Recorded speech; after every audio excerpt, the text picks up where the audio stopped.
Hello guys, bersama saya lagi dalam Alright Nopo Channel. So dalam kenyataan terkini Mahathir Mohamad, beliau menggesa dan menghasut rakyat Sabah melawan musuh.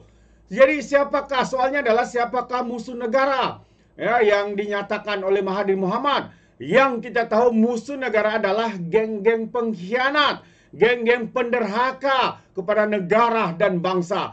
Jadi siapa mereka, sahabat-sahabat semua? Mungkin Anda terfikir, dan siapakah individu-individu itu?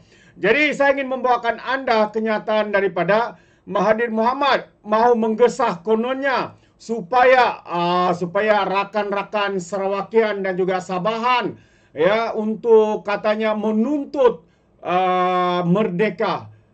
Adakah negara kita belum merdeka, sahabat semua? Satu lagi kenyataan untuk memperbodohkan rakyat Sabah. Adakah rakyat Sabah mau diperbodohkan oleh Mahathir Mohamad yang sekian lama telah diperbodohkan sehingga Sabah khususnya terpinggir daripada kemajuan?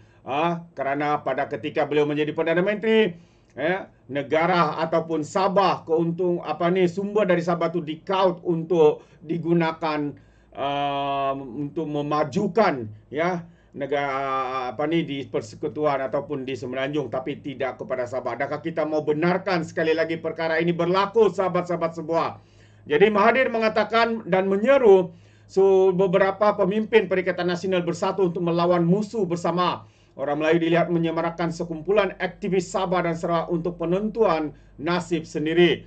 Kumpulan inti semangat kerajaan persekutuan yang terdiri daripada 9 pertubuhan ini menerusi kenyataan bersama, menegaskan bahawa telah tiba masa untuk Sabah dan Sarawak mempertimbangkan pilihan dengan serius. Kekal sebagai sebagian daripada Malaysia di bawah teritori ketuanan Melayu dan ekstremis perkauman kini tidak lagi wajar. Rakyat kita berhak mendapat lebih baik daripada terus dilayan sebagai rakyat kelas kedua dalam sebuah persekutuan yang sepatutnya menjadi rakan setara. Itu antara kenyataan Mahathir. Sebenarnya apa yang dinyatakannya ini, apa yang dilakukannya ketika beliau menjadi Perdana Menteri yang pertama, sahabat-sahabat semua.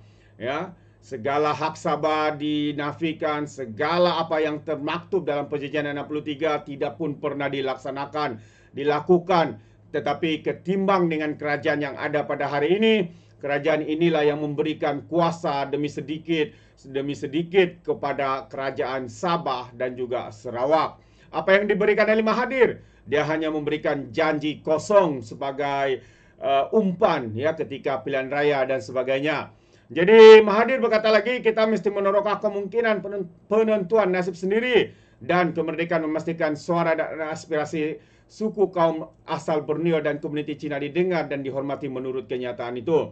Reaksi melibatkan antaranya Borneo Plai in Malaysia dan Sabah Sarawak, Australia, New Zealand berpendapat kenyataan Mahathir dan Perikatan Nasional menentang musuh bersama orang Melayu adalah sangat membimbangkan. Jadi peralihan Malaysia ke arah ketuanan Melayu adalah ancaman langsung kepada keharmonian dan keadilan yang diimpikan dalam MA 63. Jika kerajaan persekutuan terus mengabaikan kebimbangan Sabah dan Sarawak, jalan ke hadapan yang logik adalah menarik diri daripada Malaysia dan mendapatkan semula autonomi kita menurut kenyataan bersama, termasuk Sarawak Association dan Persekutuan Pembangunan Sosial Komuniti Sabah bangun itu lagi. Jadi ini yang agak membingungkan kita, sahabat semua. Bila mana hilang kuasa, mereka mula memainkan isu bangsa dan agama. Mereka mempersoalkan kononnya kenapa hak Sabah tidak dikembalikan. Sedangkan ketika beliau menjadi Perdana Menteri, adakah mantan Perdana Menteri ini pernah terfikir untuk memulangkan semula itu kepada Sabah dan Sarawak? Apakah ada perkara-perkara yang dilaksanakan? Apakah otonomi-otonomi ada yang diserahkan kepada Sabah dan Sarawak? Tidak, sahabat semua. Tetapi berbeza pada kerajaan yang ada pada hari ini. Satu demi satu telah dikembalikan. Otonomi kuasa diserahkan kepada Sabah dan Sarawak. Kerajaan Sabah dan Sarawak. Mungkin tidak semuanya, tapi sedikit demi sedikit perlu dikembalikan. Sehinggalah semua yang ada dalam Perjanjian 63 itu harus dikembalikan kepada kerajaan Sabah dan Sarawak. Itu dia. Dan sekiranya Mahathir mengatakan musuh negara, musuh bersama, kenapa kerajaan hari ini boleh melakukan pentadbiran dengan baik sekali? Adakah kerajaan yang melakukan, kerajaan yang cakna rakyat, yang mahu untuk memulihkan ekonomi negara kita daripada keadaan sebelum ini yang gagal dibuat oleh geng-geng daripada PAS dan Bersatu ketika menjadi kerajaan, dianggap sebagai musuh negara? Bagi saya, sahabat semua, musuh negara, musuh bersama kita adalah mereka-mereka yang mengkhianat negara kita, yang menderhaka negara kita, yang sanggup melepaskan dan memberi kesan kedaulatan negara kita. Itulah bagi pandangan saya maksud musuh negara. Jadi siapakah mereka? Anda tahu, sahabat-sahabat semua. Dan kita boleh nampak sebenarnya Malaysia terus dijangka kekal stabil. Agensi penarafan antarabangsa ini sahkan. Itu antara bukti yang membuatkan pentadbiran kerajaan hari ini berada pada landasan yang tepat. Dan mungkin kerana inilah geng-geng pengkhianat ini rasa tercabar, rasa takut dengan perkembangan ini. Dengan itu mereka dengan rasa terdesak untuk menunggang isu bangsa dan agama untuk tujuan politik semata-mata. Fitch Rating mengekalkan penarafan ingkar penerbit IDR mata wang asing jangka panjang Malaysia pada BBB Plus dengan tinjauan stabil seperti rekod yang sama pada awal tahun lalu. Menurut agensi penarafan antarabangsa itu, penarafan Malaysia disokong oleh pertumbuhan jangka sederhana yang kukuh dan luas, yang juga didorong oleh pelaburan domestik dan asing yang teguh serta lebihan akaun semasa yang berterusan dengan asas ekspor yang berbagai. Kalau bersih memberikan kerajaan ini D, kenapa rating Fitch Rating ini memberikan BBB Plus? Jadi kita tahu, sahabat semua, kadang-kadang bersih ini nampak kepalanya bersih tetapi sebenarnya mereka tidak sebersih yang kita sangkakan dengan memberikan rating yang bias, yang tidak masuk akal dan sebagainya. Agensi yang beribu pejabat di New York, Amerika Serikat itu berkata kekuatan Malaysia seimbang berbanding hutang awam tinggi. Jelas organisasi penarafan statistik itu asas hasil Malaysia juga adalah rendah berbanding dengan perbelanjaan semasa dan kecairan luaran yang lebih lemah berbanding negara setara. Dari keadaan pasaran buruh yang stabil dan peningkatan pendapatan daripada kenaikan gaji penjawat awam pada Disember 2024 dan Januari 2026 sepatutnya menyokong perbelanjaan isi rumah dengan pertumbuhan disokong oleh pelabur daripada syarikat berkaitan kerajaan dan pelaburan asing yang berkaitan dengan kepelbagaian rantaian bekalan, kata Fitch Rating dalam satu kenyataan. Jangka agensi itu lagi, momentum prestasi ekspor Malaysia akan perlahan pada 2025 disebabkan oleh permintaan luar yang lebih lemah walaupun mendapat manfaat daripada kitaran teknologi global pada tahun 2024. Jadi prospek pertumbuhan juga diramal menghadapi risiko menurun daripada peningkatan ketegangan geopolitik. Itu perkara yang kita tidak boleh kawal lah, sebab ianya berlaku di dalam luar kawalan kita, iaitu di luar Malaysia.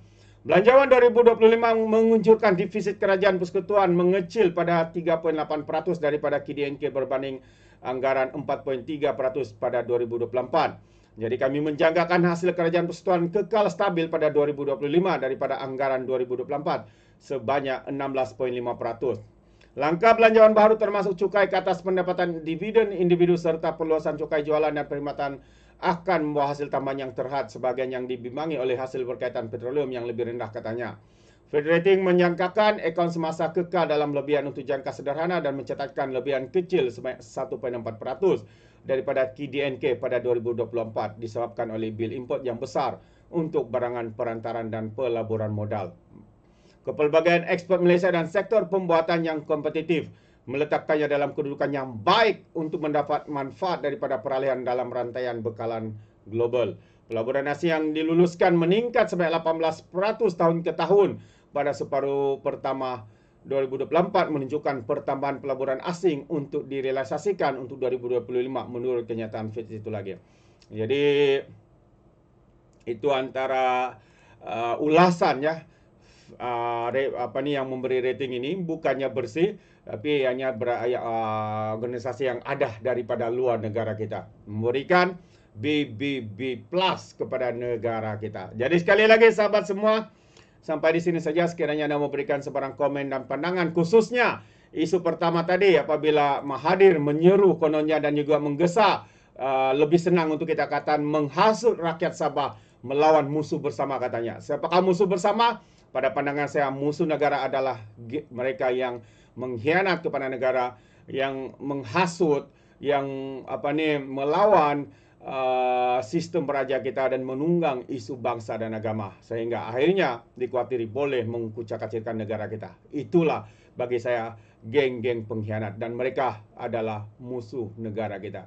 Jadi Anda fikirlah sahabat semua, khususnya rakyat Sabah, adakah Anda menyokong Mahathir Mohamad ataupun kerajaan yang ada pada hari ini? Anda berikan komen Anda di dalam ruangan komen.